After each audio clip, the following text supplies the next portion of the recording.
থাকেৰে স্মৃতিৰে খিলাপাত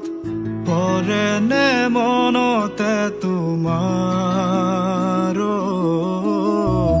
হেচুকি দুহাতেৰে লিখিছিলা তাত ঠিকনা সুৰ কবিতা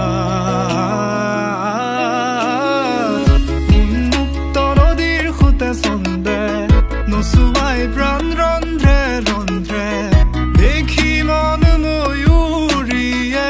পাখি মেলি যায় এটি চাউনিতে ৰাতি হ'ল চঞ্চল বন্ধ কোঠালি যেন এটি দাবানল উমি উমি জ্বলিছে পুৰণি ইতিহাস